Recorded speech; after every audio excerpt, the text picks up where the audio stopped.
The game development studio of Rick and Morty creator Justin Roiland, Squanch Games has focused primarily on virtual reality games since its inception in 2016. From its first game VR Accounting to Trover Saves the Universe in 2019, the Squanch's efforts have been well received by the VR community. With its latest game, Squanch wants to release a more traditional gaming experience. High on Life is a first-person shooter that successfully pushes the FPS genre forward while being a great new representation of it, crude talking guns and all. High on Life's talking weapons are the defining feature and help add a lot of personality to the experience. All the traditional FPS weapon types are represented here, with the standard pistol, shotgun, machine gun, and more, except they all have their own characters, voice actors, and fun ways to react to ridiculous situations where the players are. In addition to their standard firing, all cannons have secondary functions that are seamlessly integrated into the game's combat, puzzles, and platforming. Take Kenny, the High on Life gun, for example. While players can use Kenny like a gun from any other FPS game,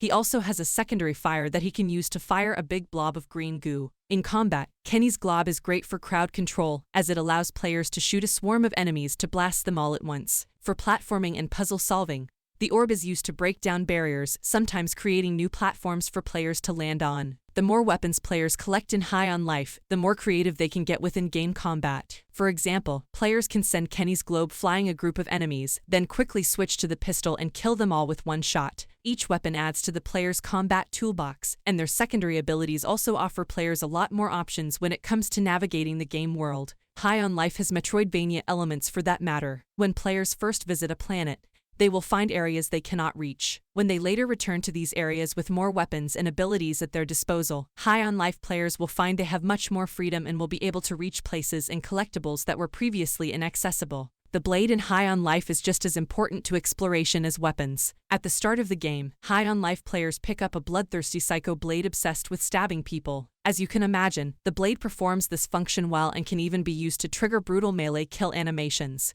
But the knife is much more than a tool for stabbing enemies. It's also a grappling hook that allows players to reach distant ledges and swing onto conveniently placed flying insects. High on Life players take up their talking knife and guns in a big, unpredictable sci-fi adventure set on a handful of visually diverse and interesting planets. In High on Life, players take on the role of a bounty hunter tasked with assassinating members of an intergalactic drug syndicate, with each encounter culminating in a thrilling and unique boss fight. Going into too much detail about these bosses and the planets they live on will ruin the experience. So it's best for players to see everything for themselves. The levels in High on Life are large, filled with hidden chests, secret paths, and loads of loot that players can use to buy upgrades from a pawn shop near their base and other merchants they meet on their adventures. Some chests contain wacky garbage pail kid-style trading cards and other collectibles with fun descriptions. So it's worth getting out of the way to track everything down just for the entertainment value. There are over 200 chests in the game, so completionists hoping to unlock all the extra content and get all the High on Life achievements should be kept very busy beyond the credits. Of course, mileage may vary when it comes to High on Life's humor. Like developer Squanch Games' other games, High on Life relies heavily on Justin Roiland's trademark Rick and Morty style comedy, so those who like it will likely enjoy the game, while others may find it too crass and find it unpleasant.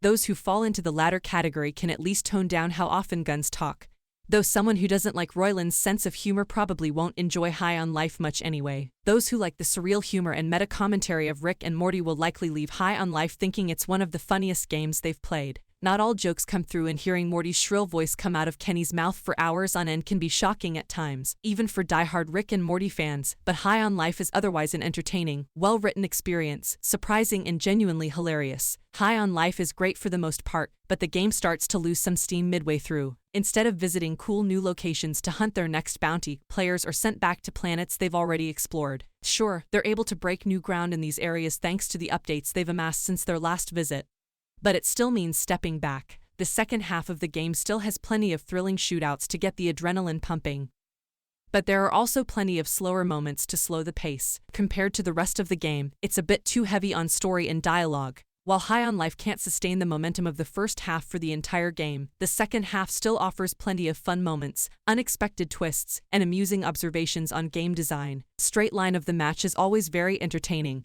even if it does not reach the same heights as in the first half. High on Life is an easy recommendation, especially since it's an Xbox Game Pass game that can be played on day one without paying full price. However, would-be players should be aware of some potentially game-breaking bugs that threaten to ruin their time playing High on Life. One of the bugs we encountered during our playtime nearly forced a full restart of the game, while another saw the main character slip into an area they weren't supposed to reach yet. Although, fortunately, the two problems were finally solved. The lack of a manual save option and playing with only one autosave makes these issues a little more concerning.